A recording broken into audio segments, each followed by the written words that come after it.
पूर्ण परमात्मा पाप कर्म दंड को भी काट सकता है। अभी तक जिस भी संत व महापुरुष से मिले उन्होंने यही बताया कि पाप कर्म फल भोगने से ही समाप्त होगा। वो प्रभु कौन है जो पाप कर्म को काट देता है, वो काल के बंधन से छुड़वा देता है। उसका क्या नाम है, पूजा की विधि क्या है? कृपया अवश्य सुनिए जगत गुरु तत्वदर्शी संत रामपाल जी महाराज के अमृत वचन। तीसरा सकंद ही चल रहा है, आप देख रहे हैं। और यहां देखिए, ये तो दूसरा विष्णु उनको दिखा। फिर इतने में ही पवन से बातें करता हुआ वह विमान तुरंत उड़ गया। कहां पहुंचा? यहां देखो, वह एक देवी बैठी थी। वे ऐसी प्रभावपूर्ण देवी थी मानो करोड़ों बिजलियां एक साथ चमक रही हों। अत्यंत सुंदर मुख था। अब यहां देखो, ये देख के हम तीनों नारद ऊपर देखिए, हम आपस में कहने लगे यह सुंदरी कौन है, इसका क्या नाम है। हम उसके विषय में बिल्कुल अनभिज्ञ हैं। इसके हजारों नेत्र, हजारों हाथ, हजारों मुख हैं। दूर से देखने पर भी कितनी सुंदर प्रतीत हो रही है। ये न कोई अप्सरा है और न कोई गंधर्व कन्या एवं देव कन्या ही। नारद यों संदेहग्रस्त होकर हम लोग वहां रुके। तब भगवान विष्णु ने उस चारों साहिनी भगवती को देखकर विवेक पूर्वक निश्चय कर लिया कि ये भगवती जगदम्बिका है। तब उन्होंने कहा कि हे भगवती, हम सभी की आदि कारण हैं। आप हमारी माँ हो। महाविद्या, महामाया इसके नाम है। ये पूर्ण प्रकृति है। आप देखो, ये देखो, ये शिवा कहलाती हैं। वहां शिवा शिवा लिख रखा था ना, ये शिवा कहलाती हैं। ये प्रकृति देवी, ये काल महास्वर्ग में रहता है। का महाब्रह्मा महाब्रह्म शिव रूप बना के इनको धोखा देकर, यहां देखो नीचे, यहां पर अब उसको देख कर विष्णु जी कह रहे हैं कि ये संपूर्ण संसार की कारण है।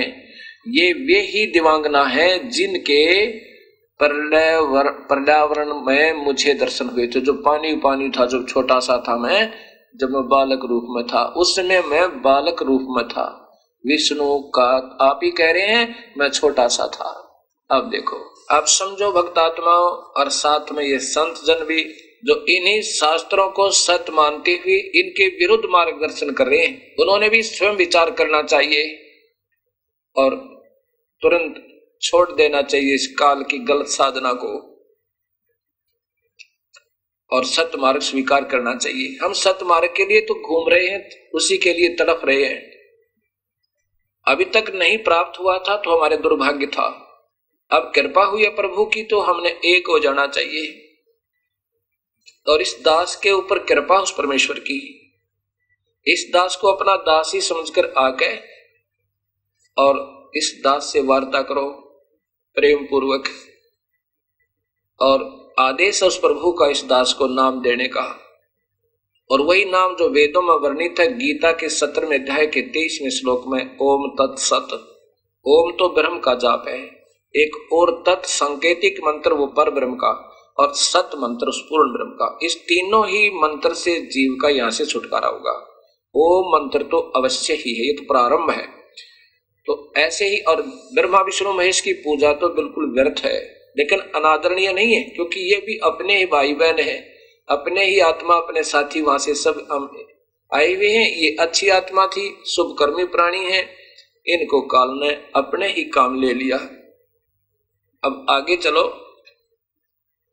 ये ब्रह्मा विष्णु महेश स्वयं स्वीकार करते हैं कि हम तो जन्म मरण के अंदर हैं, हमारा तो जन्म और मरण होता है। आप ही नित्य हो, हम नित्य नहीं है, हम अविनाशी नहीं है।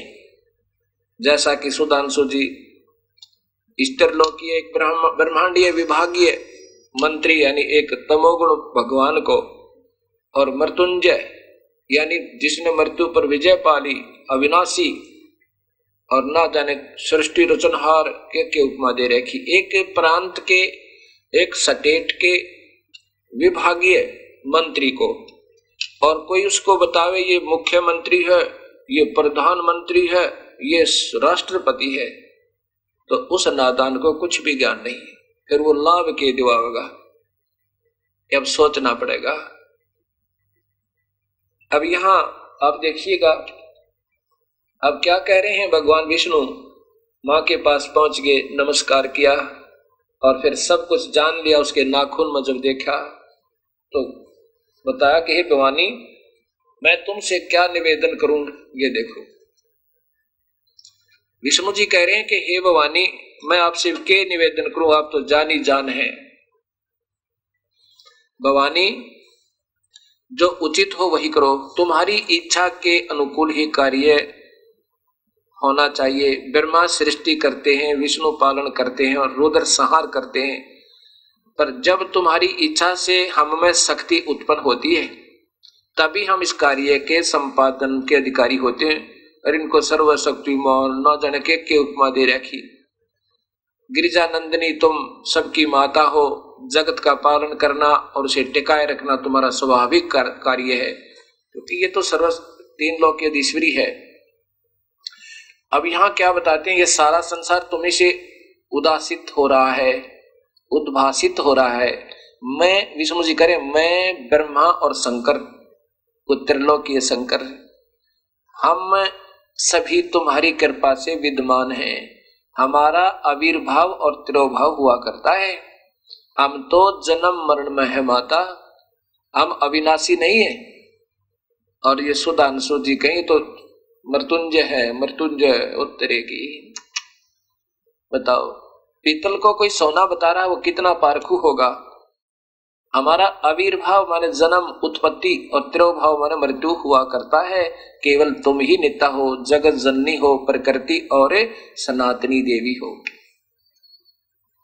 आगे देखो, विष्णु शंकर जी वो स्वयं स्वीकार कर रहे हैं, जो जिनको अजन्मा बता रहे हैं, सर्वशक्तिमान मृत्युंजय बताया तेरी मृत्यु नहीं होती। शंकर भगवान शंकर बोले, देवी, यदि महाभाग विष्णु तुम्ही से प्रकट हुए हैं तो उनके बाद उत्पन्न होने वाले ब्रह्मा भी तुम्हारे बालक हुए। फिर मैं तमोगुणी लीला करने वाला शंकर भी तुम्हारी संतान हुआ, अर्थात मुझे भी उत्पन्न करने वाली तुम ही हो। बताओ, शंकर जी स्वयं स्वीकार कर रहे हैं कि तुम हमारी मां है, हम तुमसे पैदा हुए। आगे देखना, इसी में तीनों गुण, यही रजगुण ब्रह्मा, सतगुण विष्णु, तमगुण शिव जी बताते हैं। इसी में तीसरे स्कंद में ही देखिए, ये स्वयं स्वीकार कर रहे हैं कि उन्हीं तीनों गुणों से उत्पन्न हम ब्रह्मा, विष्णु एवं शंकर नियमानुसार कार्य में तत्पर रहते हैं। हम ये तीनों देवता तो जगत का कार्य संभाले रहते हैं। करती कराती तो तुम ही हो दोनों जने। मैं ब्रह्मा और विष्णु विमान पर चढ़कर जा रहे थे, हमने रास्ते में बहुत कुछ दिखाई दिए। अब यहां देखना, ये तीनों गुण है, रजगुण ब्रह्मा, सतगुण विष्णु, तमगुण शिव जी, ये स्वयं स्वीकार कर रहे हैं। अब आपको देवी भागवत महापुराण संस्कृत से ही दिखाएंगे, क्योंकि ये बहुत ज्यादा अंधेरा है और 100 बार सुनोगे जब जाकर हृदय स्वीकार करेगा और ये गलत ज्ञान उतरेगा। देवी भागवतम भाषा सटीकम, ये और इनके लेखक हैं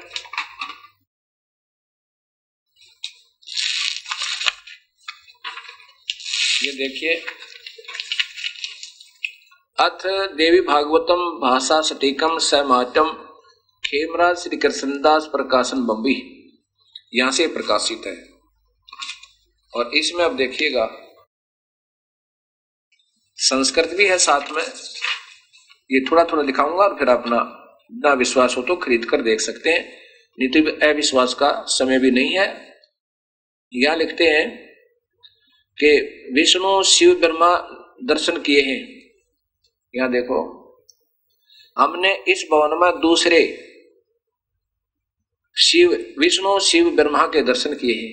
फिर यहां देखो, हे माता, तुम सदैव पुत्र के समान हम पर कृपा करती हो। अब देखो, फिर नीचे आओ, यहां पर है, मैं, हे मात, ब्रह्मा मैं शिव, ब्रह्मा मैं विष्णु और शिव, यह तुम्हारी प्रभाव से जन्मवान है।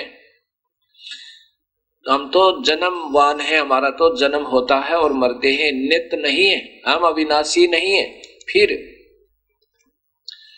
इंद्रादि दूसरे देवता नित्य किस प्रकार हो सकते हैं? अब नीचे देखो, इनकी संस्कार देखो। ब्रह्मा अहम ईश्वर महेश्वर, मैं ब्रह्मा और ये महेश्वर महादेव किलते प्रभावते सर्वे वयम जनी, हम तो आपसे ही जन्म लेते हैं, युता आपसे ही जन्म लेते हैं, न यदा, हम नित्य नहीं है, तू ही सदा है। अच्छा फिर आगे देखो,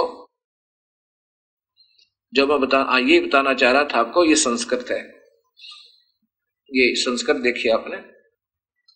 अब फिर देखिए इसी में तीसरा स्कंद चल रहा है।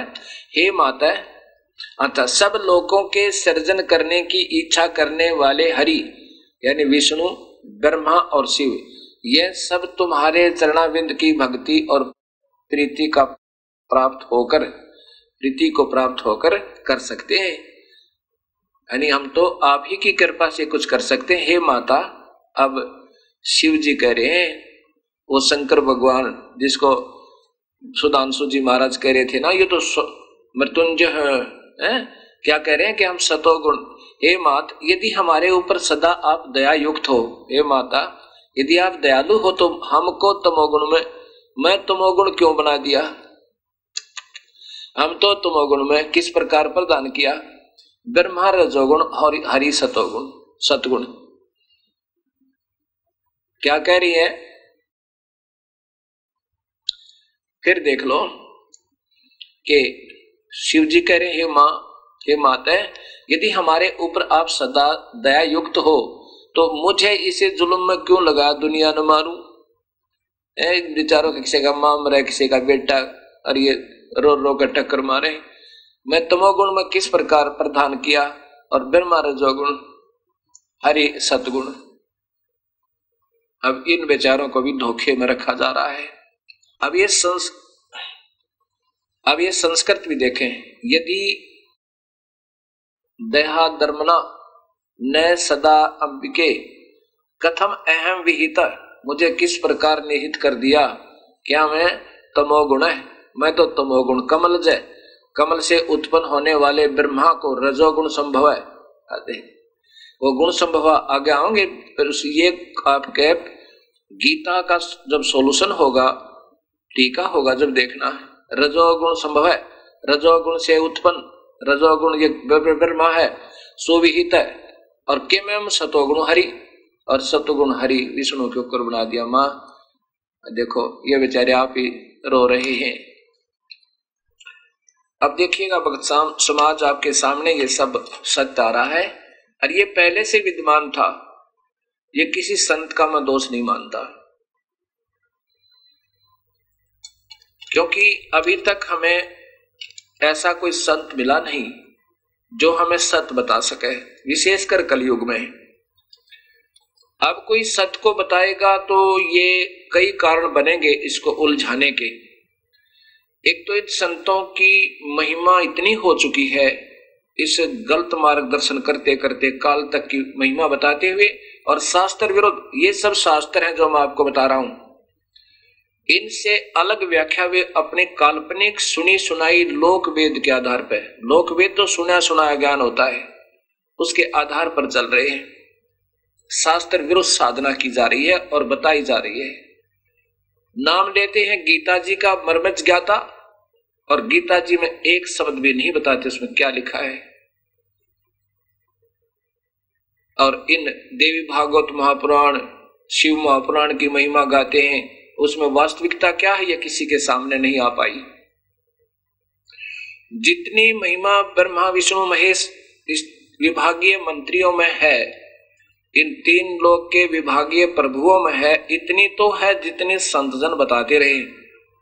लेकिन अज्ञानतावश इनको अजर अमर बता रहे हैं। इनके कोई माता पिता नहीं थे, इसलिए पता लगा कि उनके पास भक्ति मार्ग -0 है, एक अंश भी नहीं है, जो एक पीतल को सोना बता रहे हैं। अब आपको थोड़ा सा भ्रम और हटाता हूं। ये योग वशिष्ठ, इसमें आप देखिए शिव जी क्योंकि श्री राम, ये देखिएगा योग वशिष्ठ ये महर्षि वाल्मीकि द्वारा रचित था संस्कृत में, और श्री राम पूछ रहे हैं वशिष्ठ जी से द्वितीय खंड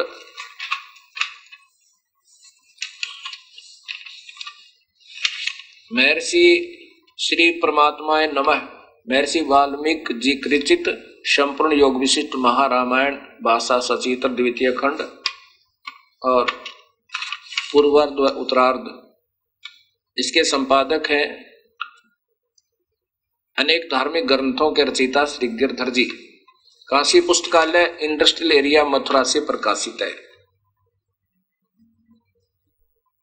योग वशिष्ठ से पूर्व एक बार फिर, क्योंकि भक्तजनों को भूल पड़ गई होगी ना, पीछे मैंने प्रारंभ में दिखाया था इस महात्मा जी का ये वेद सरिता, और वेद का अंश भी नहीं इसमें, परम पूज्य सुधांशु जी महाराज।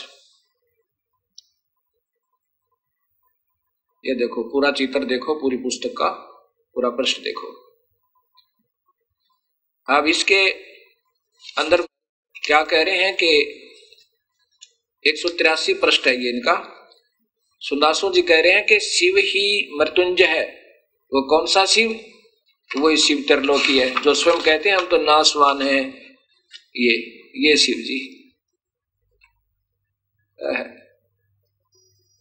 इसके बारे में क्या बता रहे हैं? भगवान शंकर मंगल दाता कल्याण स्पर्द सौभाग्य को देने वाले आशुतोष शीघ्र ही प्रसन्न हो जाएं। भगवान शंकर ने अपने माथे पर चंद्र को धारण किए हुए किया है, प्रतीक है शीतलता का। भगवान शंकर ने गले में सर्प को डाला है, सर्पों की माला डाली है, अर्थात ये वही भगवान है, तीन लोक के विभागीय मंत्री।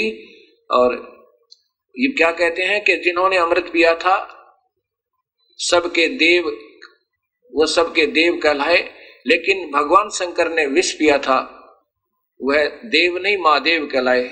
ये अटकलबाजी है इनकी, एक लतीफेदार बातें बना के, क्यों पढ़े लिखे अच्छे हैं और बोलने की शैली ठीक है, ऐसे लोगों को एक्टरों हीरो की तरह अपने पीछे लगा रहे हैं। ज्ञान ABC भी नहीं भक्ति का। श्री राम को वशिष्ठ जी कह रहे हैं कि मैंने जो भगवान शिव से, त्रिलोकीय शिव से जो पूछा था भक्ति मार्ग उस परमात्मा का, वो मैं तुझे बता रहा हूं। और इसमें जब मैंने भगवान शिव से पूछा तो उन्होंने क्या बताया था, यही योग विशिष्ट।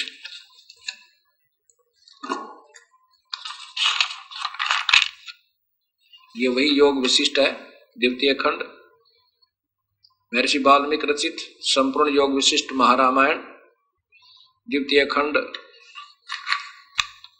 के श्री गिरधर जी इनके रचयिता है। काशी पुस्तकालय इंडस्ट्रियल एरिया मथुरा से प्रकाशित है। यहां देखिए, परम शिव परमात्मा ने अनंत शक्तियां, और परमात्मा है जो सदा शिव। श्री महादेव ने कहा मेरे से, उस समस्त जगत सता स्वरूप मणि को पिटारी परम चेतन सर्वेश्वर परमात्मा में उनकी शक्तियां प्रत्यक्ष आविर्भूत होती हैं, रहती है। अब यहां देखो, वशिष्ठ जी ने पूछा, जगत के स्वामिन, इन सदा शिव की कौन सी शक्तियां हैं, वे किस तरह रहती हैं? महादेव जी बता रहे हैं। श्री महादेव ने कहा, ये महादेव त्रिलोकाला कहा कि उत्तम व्रत पालन करने वाले सोम उस निराकार सर्वात्मक अप्रमेय परम शांत सचिदानंद सदाशिव परमात्मा की, ये अपने पिता की बात बता रहा है, जिनको आप नहीं मालूम, वो इनको भी नहीं मिला अभी तक, ये यहां तक बता रहे, यानी उस परमात्मा की। परमात्मा कोई और है, उस व्यक्त से कोई और अव्यक्त, ये आपको गीता बताओगी। 8वें अध्याय में। अच्छा, अब देखना उस परमात्मा की कह रहे हैं, महादेव जी कहते हैं महादेव जी कह रहे हैं कि मेरे से उस परमात्म देव के पूजने के जितने कर्म हैं उन सब से पहले दयाभिमान प्रयत्न पूर्वक छोड़ देना चाहिए। अब ये बातें हैं, वो ये सिद्ध करना चाहता हूं कि वो परमात्मा कौन है।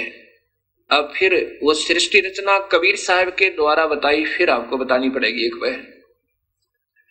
एक बार फिर बताता हूं, पूरी नहीं, जहां से छोड़ी थी। ये काल, ये सदाशिव कहलाता है। यही कैसे निराकार हुआ कि आज के बाद मैं किसी को दर्शन नहीं दूंगा, व्यक्त रूप में, यानी सामने नहीं प्रकट होऊंगा, पर है वो आकार में। जब ये तीनों पुत्र हो गए, ब्रह्मा विष्णु महेश, उस ब्रह्मलोक में, ब्रह्मलोक एक स्थान है जिसमें एक ब्रह्मा का अलग से लोक, एक विष्णु का अलग, ये महाब्रह्मा महाविष्णु महाशिव लोक अलग से बनाकर, जैसे रजोगुण प्रभावित अक्षेत्र को महाब्रह्मा और महासावित्री रूप में, अर्थात इस प्रकृति को अपनी पत्नी के रूप में रखकर ये काल रहता है, जो मैंने बार बार बताया आपको। ऐसे ही उसी ब्रह्मलोक में एक सतोगुण प्रभावित एक अक्षेत्र बना रखा है, उसमें अपनी पत्नी प्रकृति देवी को, अर्थात इस शेरा वाली अष्टंगी को साथ लेकर के वहां जो पुत्र की उत्पत्ति होती है उस सतोगुण प्रभावित अक्षेत्र में, उसका नाम विष्णु रखता है। और जो रजोगुण प्रभावित अक्षेत्र में जो पुत्र उत्पन्न होता है इन दोनों से, उसका नाम ब्रह्मा रख देता है। फिर ऐसे ही कैलाश पर्वत बना रखा वहां पे ब्रह्मलोक में, और वहां जो प्रकृति देवी को साथ रखा है उसी को सदाशिव महाशिव ऐसे बोलते हैं। ये काल ही अपने अन्य रूप में महाशिव के रूप में और पार्वती के महापार्वती के रूप में इस प्रकृति को, यानी अष्टंगी को साथ लेकर अध्या माया को, वहां जो पुत्र उत्पन्न होता है उसका नाम शिव रखते। जब ये तीनों जब थोड़े थोड़े सियाने होते हैं, बालकपन से आगे चलते हैं, उसमें इनको बेहोश करवा देते हैं। तो तब ये काल, ये ब्रह्म अपनी पत्नी प्रकृति देवी से, अर्थात इस अष्टंगी से कहा कि जब ये बच्चे थोड़े थोड़े सियाने हों इनको बेहोश कर देना, और फिर इनको जब ये जवान हो जाए फिर इनको होश में ले आना। इन तीनों को कार्य देना। ब्रह्मा सब जीवों की उत्पत्ति करवावे रजोगुण प्रभावित करके, और विष्णु इनको मोह ममता एक दूसरे में बनाए रखे, सतिथि बनावे, और शिव संहार करे। रजोगुण को ये ड्यूटी देना और जीवों की उत्पत्ति का, और सतिथि का सतोगुण को, और संहार का तमोगुण को। और यही तीनों पुत्र जब सियाने हो जाए, इनको ब्रह्मा को कमल के फूल पे मैं सबसे सतिथि तैयार कर दूंगा, काल कहने लगा। और विष्णु को शेष सैया पे, रुद्र को कैलाश पर्वत के कोने पे, इनको होश में लाके इकट्ठे कर देना, और फिर इनके विभाग बांट देना। फिर कहा कि आज के बाद मैं किसी को दर्शन नहीं दूंगा। ये प्रथम सृष्टि का जिक्र है। आज के बाद मैं कभी दर्शन नहीं दूंगा, और अव्यक्त मुझे निराकार मान्या करेंगे, लेकिन मैं आकार में अपने लोक में रहा करूंगा। और कभी कभी चतुर्भुज रूप में इस ब्रह्मलोक में भी रहा करूंगा। मेरे उस वास्तविक रूप परम रूप का कोई भी दर्शन नहीं कर सकता, ना वेदों में वर्णित विधि से, ना ही किसी तप से, ना यज्ञ से, ना हवन से मेरी प्राप्ति कोई नहीं कर सकता। मैं कभी किसी के सामने व्यक्तिगत रूप से नहीं आऊंगा। तब प्रकृति देवी ने, शेरावाड़ी ने कहा था आद्या माया ने कि निरंजन, मैं अकेली औरत कैसे इस 20 ब्रह्मांड को चलाऊंगी तेरे को।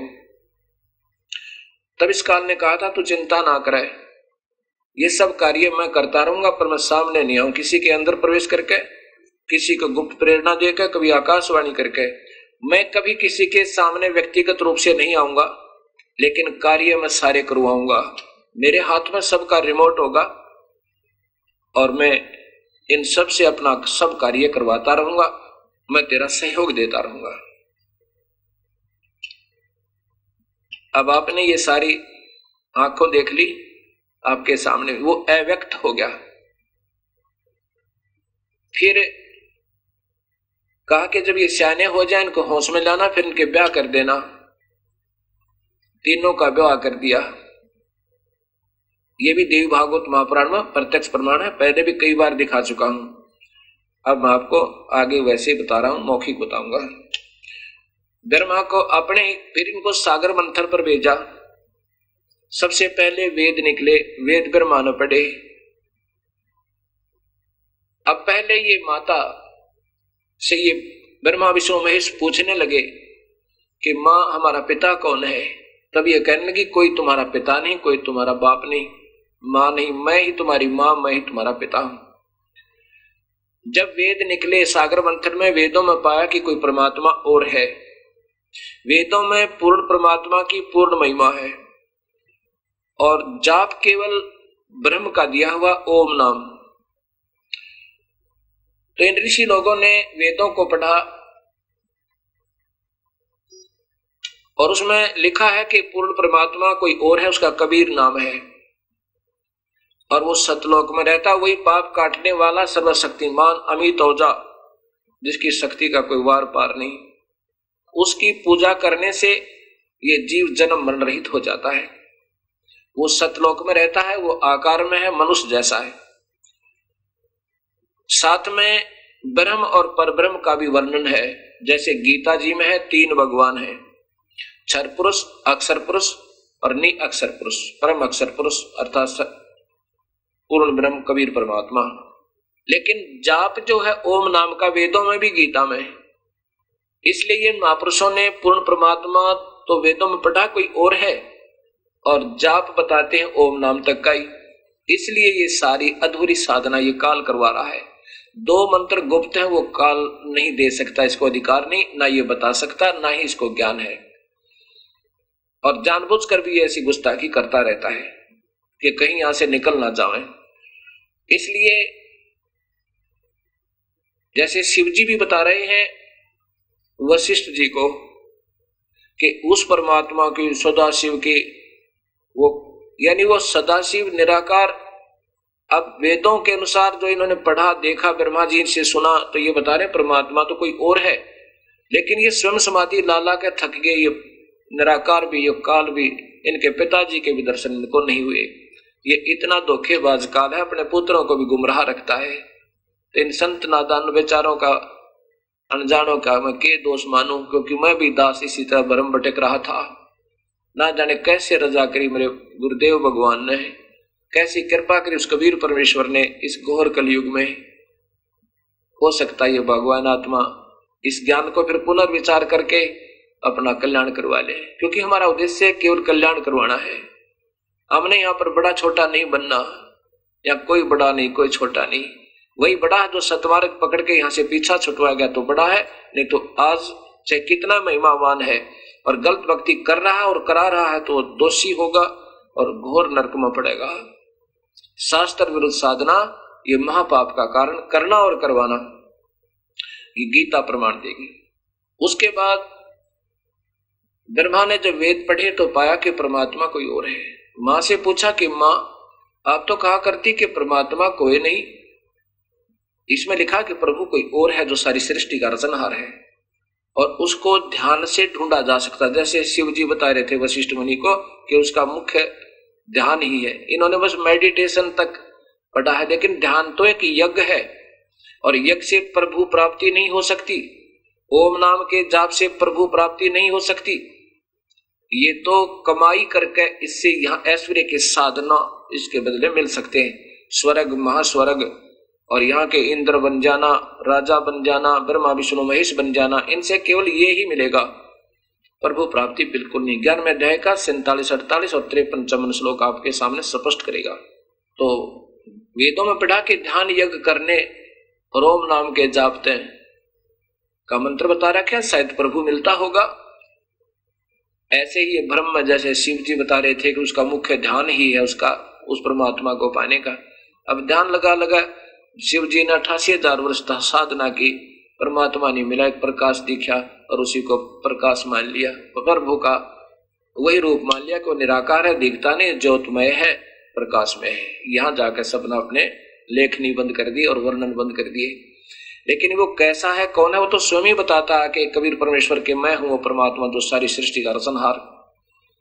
और उसके पाने के तरीके ये 3 मंत्र है। ओम तो है ही, क्योंकि ओम से तो हमने यहाँ का ऋण उतारना है। ओम जाप की कमाई जरूर करनी पड़ेगी। ये इस काल की कमाई काल में ही छोड़ देंगे। जैसे 18वें अध्याय के 66वें श्लोक में कहता है कि अर्जुन तू मेरे सारे पूजा को मेरे में त्याग दे और फिर तू उस भगवान की शरण में चला जा, मैं तुझे सब पापों से मुक्त कर दूंगा। इसका ऋण उतर जाएगा ओम नाम की कमाई से, ये छोड़ देगा। एक और मंत्र है इसके साथ, ये ओम और एक मंत्र और लग के सतनाम बनता है। और दूसरा मंत्र परब्रह्म के लोक से पार होने का ऋण है, वो वहां छोड़ देंगे। और तीसरा जो मंत्र है वो हमें सतलोक ले जाएगा, उसकी कमाई भी करनी है। ऐसे ये सारनाम बन जाएगा, तब हम यहां से मुक्त हो सकते हैं, अन्यथा नहीं हो सकते। ऐसे अब ब्रह्मा ने 4 युग, ब्रह्मा कहने लगा मां आपकी बात पर मुझे अविश्वास है। वेद मां ने कहा कि बेटा तुम्हें ये परमात्मा मिला नहीं, तुम्हारा पिता, इसने प्रण किया है, कसम खाई है कि भी किसी के सामने आकार में नहीं आएगा, वो अव्यक्त रहेगा, व्यक्ति रूप में आकार रूप में कभी नहीं आता। ब्रह्मा बोला मां आपकी बात पर अविश्वास है मुझे, अब मैं आपकी बात को स्वीकार नहीं कर सकता, क्योंकि पहले आप कुछ कह रहे थे, आज कुछ कह रहे हो। वेदों में लिखा है मैं ऐसे भगवान को ढूंढूंगा, मेडिटेशन करूंगा। अब ये 2 घंटे मेडिटेशन बताने वाले संत आपको क्या आनंद दिला देंगे, ये ध्यान से सुनना, क्योंकि शास्त्र प्रमाण होते हैं। बाकी दंत कथाएं हैं जो संत आपको मेडिटेशन ऐसे देखो भीतर आनंद आवे, क्या आनंद आएगा इसमें? ये काल का ही ढमढमा, काल ही का इसमें सारी व्यवस्था, इसमें क्या आनंद आएगा? शराबी शराब पी का आनंद मान लेता है, सिनेमा में बैठकर 2 घंटे आनंद मान लेते हैं। ऐसे मेडिटेशन करने वाले इसमें 2 घंटे अंदर आनंद मान लेते हैं। ऐसा नहीं है। ऐसे ब्रह्मा जी ने कहा कि मैं इस परमात्मा को ढूंढूंगा, ध्यान लगाऊंगा, ओम नाम का जाप करूंगा। मां ने कहा बिल्कुल नहीं मिलेगा, ये तेरा भ्रम है भाई। अक नहीं मां, वेद गलत नहीं हो सकते। वेद तो गलत नहीं है, पर यह समझ गलत है आपकी, ये समझ नहीं सकते उस कबीर परमात्मा के बिना या उसके सत्य नुमाइंदे के बिना। ब्रह्मा ने कहा कि नहीं मां, मैं जाके प्रभु को ढूंढूंगा। माता ने कहा शेरा वाली ने अगर नहीं मिला तो क्या करेगा? ब्रह्मा बोला मैं भी नहीं आऊंगा, दर्शन नहीं दूंगा आपका। अच्छा, चले गए। 4 युग तक समाधि करी, लगाई, मेडिटेशन किया ब्रह्मा जी ने। और उस महापुरुष जैसा मेडिटेशन कोई कर सका अब इस कलयुग में? किसी का बीपी आई, किसी की जाड़ दुख है, किसी के सिर में दर्द है, तो राग द्वेष में भरे पड़े। तो 4 युग तक साधना की ब्रह्मा जी ने, नहीं कोई उपलब्धि हुई। तब आकाशवाणी हुई काल की, निरंजन की, कि सृष्टि क्यों नहीं की जा रही। तब प्रकृति देवी ने, शेरा वाली ने, भगवत दुर्गा ने बताया कि तेरा जेठा बेटा, ज्येष्ठ पुत्र ब्रह्मा तुझे ढूंढ रहा है और 4 युग हो गए मेडिटेशन कर रहा है, ध्यान लगा रहा है, और मैंने तो कहा था ये तेरी व्यर्थ प्रयत्न है। अब काल ने कहा कि मैं नहीं मिलूंगा उसको, मेडिटेट ध्यान से वापस लाओ। देवी ने अपनी सबद शक्ति से, दुर्गा ने अपनी सबद शक्ति से एक लड़की की उत्पत्ति की, उसका नाम गायत्री रखा और कहा बेटी जा अपने भाई ब्रह्मा को उठा के ला, उसके चरण छूना, चरण स्पर्श करते ही वो होश में आ जाएगा, समाधि टूट जाएगी। गायत्री ने जाकर के ब्रह्मा के चरण छुए, वो होश में आया, सामने एक लड़की को देखकर कहने लगा उल्टा तो मेरा धर्म भंग करने के लिए आई है, मेरा तप तोड़ने आई है, मैं तुझे श्राप देता हूं। गायत्री ने कहा कि ब्रह्मा मेरी कोई कमी हो तो मुझे श्राप देना, पहले मेरी बात सुन ले। मैं मां ने भेजी हूं और तेरे बिना सृष्टि, जीवों की सृष्टि का कार्य अधूरा है, मैं आपको लिवाने आई हूं, मेरा दोष नहीं है। तब ब्रह्मा बोला कि गायत्री मत चल तो पढ़ो, पर माँ के सामने मुझे शर्म लगे। मैं कह कर रहा था कि अगर पिता के दर्शन नहीं हुए तो मैं माँ आपको सूरत नहीं दिखाऊंगा। अब कैसे चलो, दर्शन हो नहीं रहे, 4 युग हो गए। कबीर साहब कहते हैं तीनों देवा उसको जावे, निरंजन का वो पार नहीं पावे। ब्रह्मा विष्णु महेश भी अपने पिता को ढूंढ रहे हैं, इनको भी ये दर्शन नहीं देता, इतना कपटी है, कबीर साहब बता रहे हैं।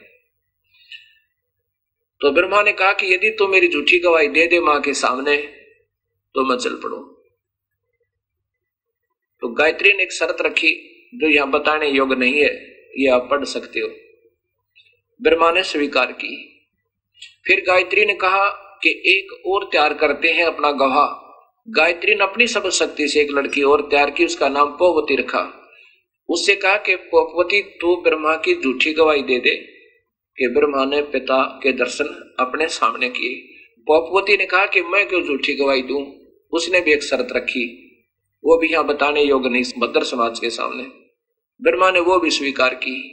अर्थात तीनों के तीनों आकर दुर्गा के सामने कहते हैं, प्रणाम करते हैं।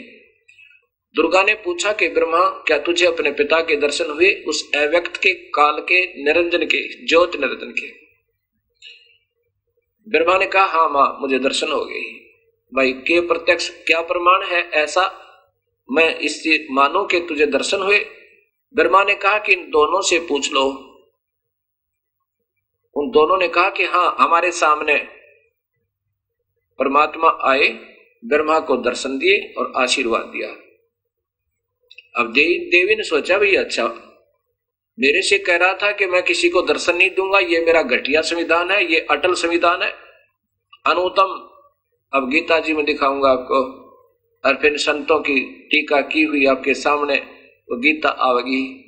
क्योंकि देखो इन संतों की सोच तो बढ़िया ही थी बेचारों की कि सरलार्थ करें, जब इन्हें स्वयं ही ज्ञान नहीं, सरलार्थ का अनर्थ कर दिया। अनुत्तम को उत्तम, श्रेष्ठ, उच्चतर तेरेगी।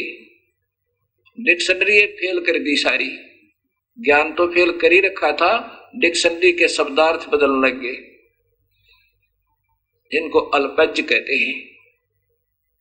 ज्ञानहीन जो गुरु कहावे आप पर डूबे और डुबावे, तब वो अक्षुब्ध होकर, नाराज होकर प्रकृति अर्थात दुर्गा एकांत स्थान में बैठी और कहने लगी निरंजन तू तो बहुत झूठा, मेरे से कह रहा था कि मैंने तो किसी को दर्शन देने नहीं, ये मेरा घटिया अनुत्तम, अवम अनुत्तम, अटल अनुत्तम घटिया संविधान है कि मैं कभी किसी के सामने व्यक्त रूप में नहीं आता। गीता जी के 7वें अध्याय का और 24-25वां श्लोक, 7वें अध्याय का भी दिखाऊंगा आपको। ये मेरा घटिया नियम है, मैं कभी किसी के सामने व्यक्तिगत रूप से नहीं आता। ये तीनों वो बोली तो ऊपर तो कहने लगी कि संभाल अपने डमडमे ने, तो झूठा है।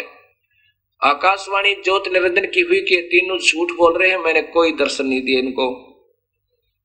तब वो माई दुर्गा उठी और गुस्से में आकर कहने लगी रे निकम्मे तुम झूठ बोलते हो, आकाशवाणी हुई है प्रभु की कि उसने कोई दर्शन नहीं दिया तुम्हें। फिर वह तीनों हंसने लगे।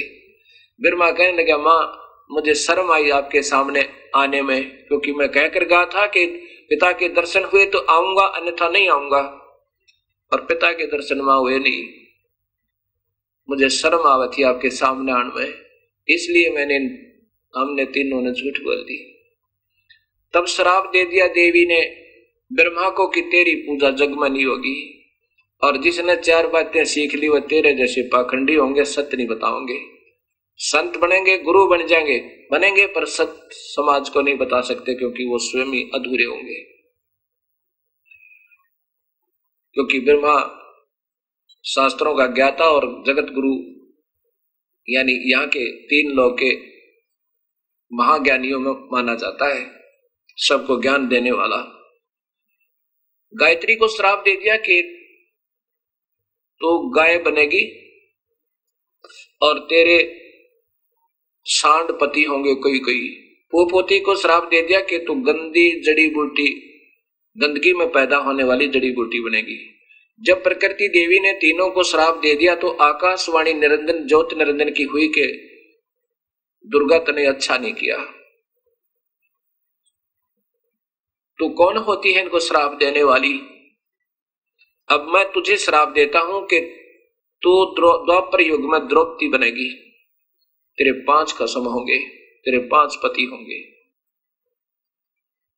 अब प्रकृति कहने लगी और दुर्गा कहने लगी कि निरंजन तेरे वश पड़ी हूं, मैंने अपने पैर पे आप कवाड़ा मार के तेरे साथ आ गई और मेरा कहीं ठिकाना नहीं, कैसे भी नाच नचा ले ऐसे नचना होगा, मैं अपने पिता ने छोड़ आई।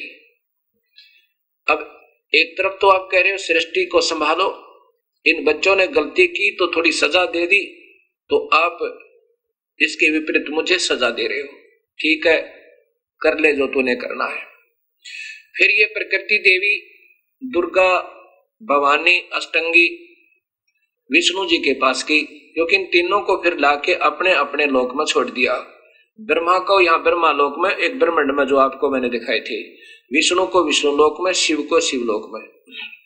अब विष्णु लोक में जाकर के ब्रह्मा विष्णु से कहा कि पुत्र आप भी ढूंढ लो अपने पिता को। विष्णु जी अपने पिता निरंजन ज्योति निरंजन काल की तलाश में वहां से चल पड़े। कहां पहुंच गए? शेष नाग के लोक में। और जब शेष नाग की बाउंड्री में, ज्यूरिडिक्शन में ये विष्णु जी प्रवेश कर गए, जब शेष नाग जी ने सोचा कि तेरी ज्यूरिडिक्शन में, तेरी सीमा में बिना पूछे ये बेधड़क निश्चिंत कौन आ रहा है, इसने जरा भी तेरा खौफ नहीं, तेरा भय नहीं, उसको सावधान करने के लिए और डराने के लिए अपनी 1000 फनों से फुंकारा छोड़ दिया जहर का।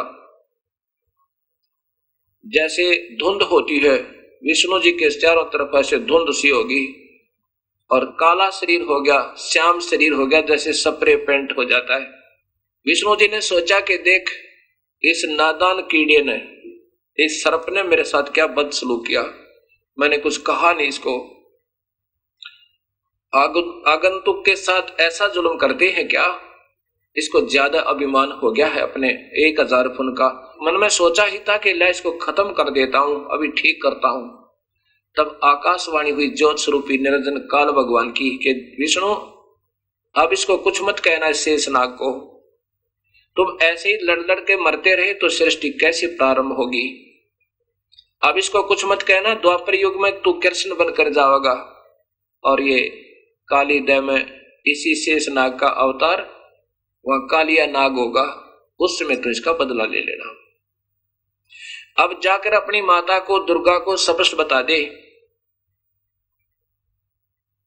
कि मुझे नहीं मिले परमात्मा, मैं किसी को दर्शन नहीं देता और ना ही दूंगा, चाहे कितनी देर कितना कुछ कर लेना, और तेरी भलाई है कि वापस जाकर सत्य बता देना, नहीं तो तेरा भी हाल ब्रह्मा जैसा हो जाएगा। विष्णु समझदार थे, सतोगुणी है, वापस आ गए। माई ने पूछा कि पुत्र आपके पिता मिले? विष्णु जी ने कहा नहीं मां, मुझे नहीं मिले।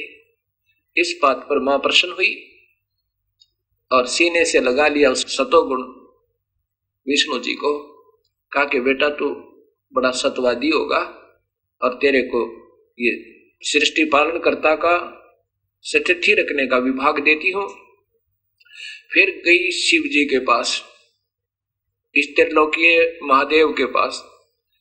शिव जी से कहा कि पुत्र तेरे 2 भाइयों को तो पिताजी मिले नहीं, अब आप भी कोशिश कर लो अपने पिताजी की, कहीं फिर बाद में समाधि लगाकर बैठ जाओ, सृष्टि कर्म अधूरा रह जा।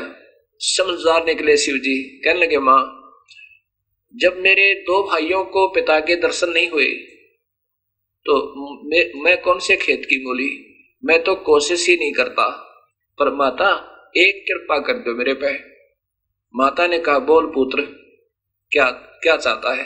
कि मुझे वर दे दो, मैं कभी नहीं मरूं, मैं अमर हो जाऊं, मैं मृत्युंजय हो जाऊं।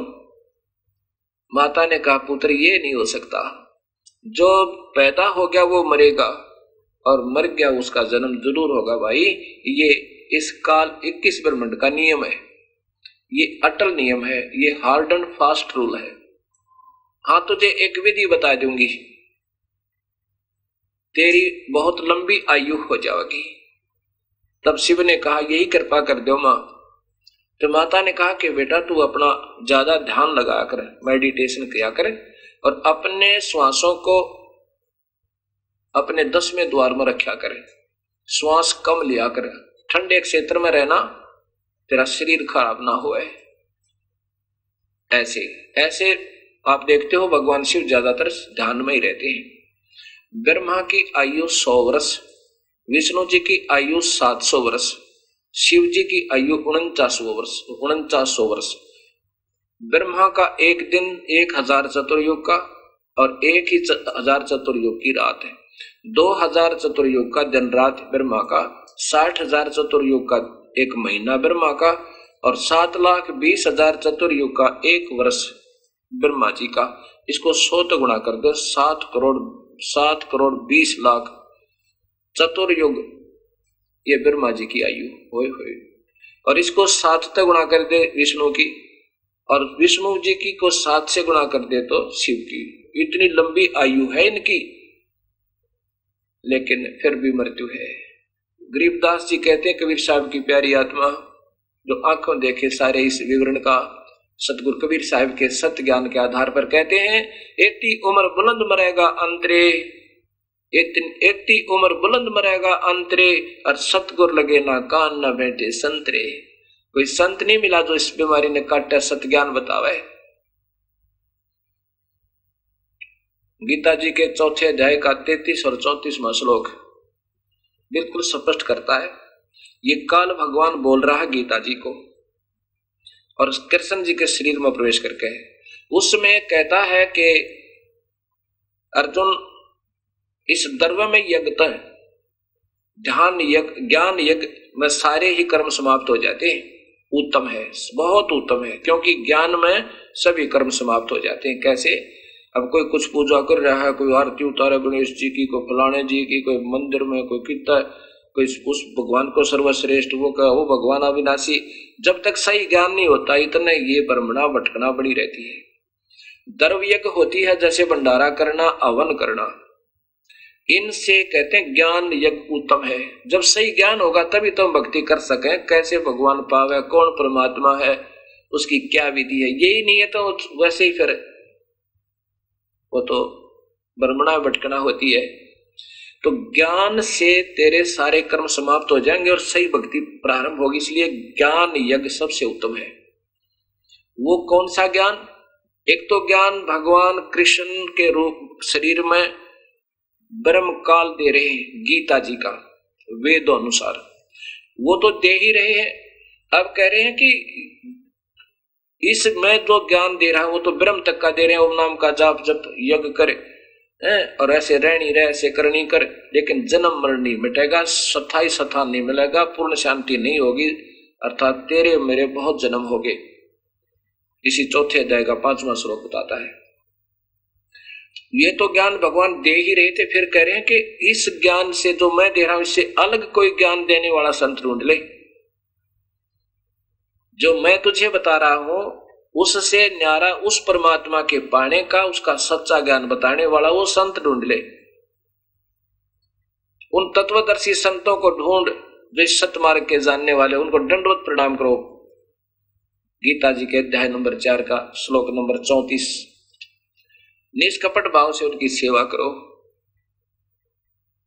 और फिर विनम्रता पूर्वक, सरलता पूर्वक उनसे प्रसन्न करने से वो तत्वदर्शी, उस परम पिता परमात्मा के सतमार्ग के जानने वाले संत तुझे उपदेश करेंगे, यो ज्ञान बताएंगे, फिर नाम देंगे और फिर चरणों में ऐसे रहना जैसे राम कृष्ण से कौन बड़ो उन्हों भी गुरु की ने, 3 लोक के वेदनी गुरु आगे अधीन। अब देखो, पहले तो हम सत्ज्ञान की तलाश में थे। ये जितने आज संत बने हुए ये भी बेचारी पुण्यात्मा है, पिछले जन्म जन्मांतर के बहुत बहुत अच्छे शुभकर्मी, बहुत ही ज्यादा। अब इनको रास्ता सही मिला नहीं तो ये प्रभु हो गए। अब ये उस प्रभुता छोड़ नहीं सकते, चाहे गधे बेशक बन जावे, या कुदरती बात हो से प्रभुता नहीं छूट सकती। और सब कुछ छोड़ सकते। राज्य तो जना सहज है और सहज त्रिया काले मान बढ़ाई ईर्षा। अब ईर्षा होगी इस दास के प्रति, किनको? जो बिल्कुल पाप के भागी होना जिन्होंने,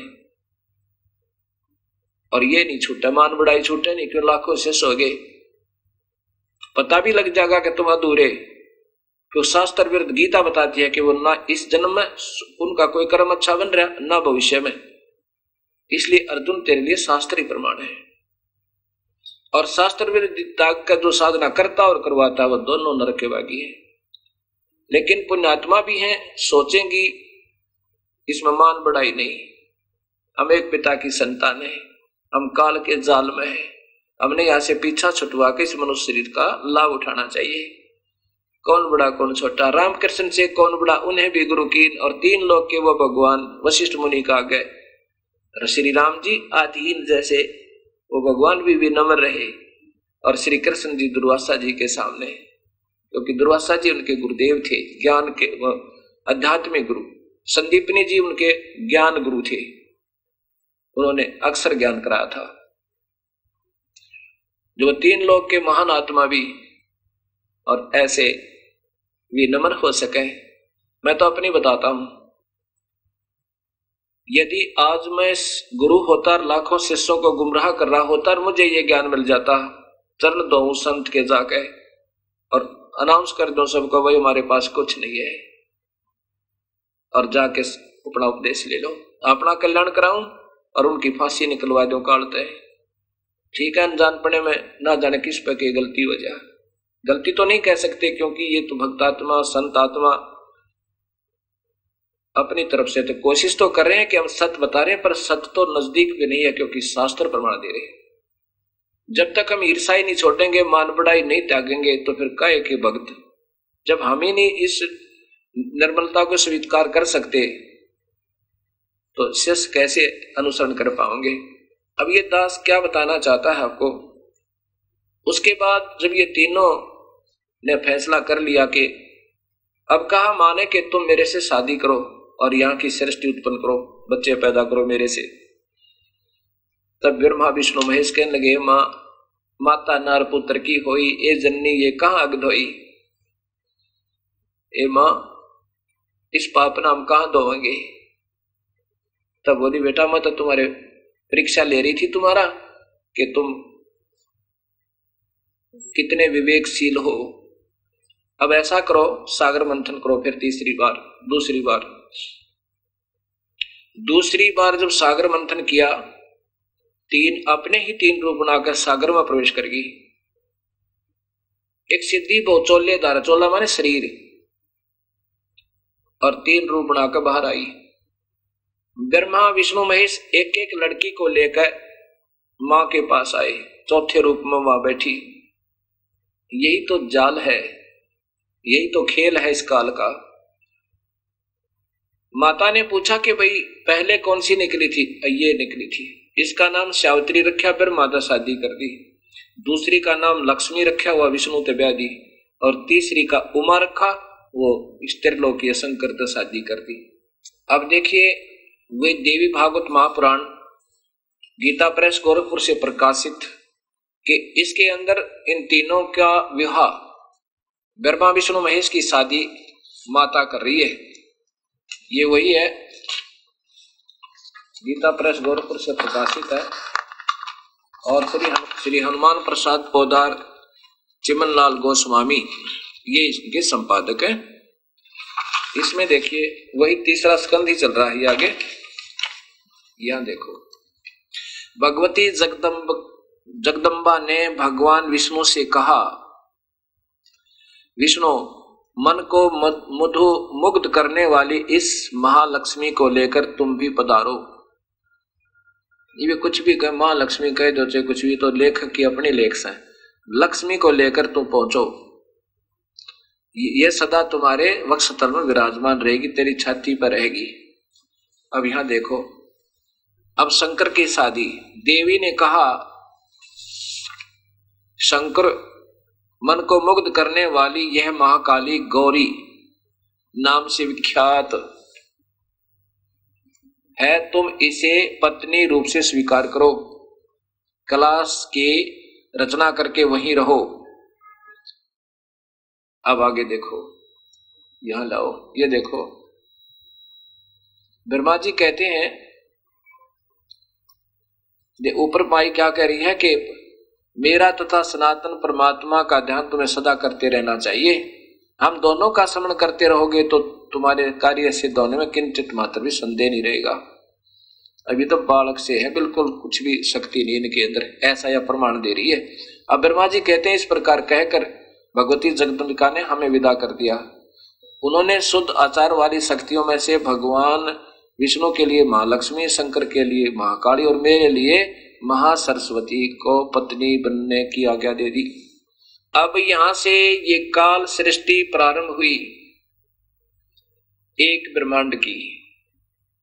ऐसे ऐसे 20 ब्रह्मांड इस काल के हैं, उसमें हर एक में ऐसा ही ब्रह्मा, ऐसा ही विष्णु, ऐसा ही शिव एक एक है, और ये स्वयं कंट्रोलर है हर ब्रह्मांड में रह गए। वहां मां ब्रह्मा, मां विष्णु, मां शिव रूप में रहता है। अब यही प्रमाण आपको वेदों में दूंगा कि वो कबीर ये बताएंगे, वो सृष्टि रचनहार कबीर है, और कबीर साहब ने स्वयं ही अपनी रचना बताई है।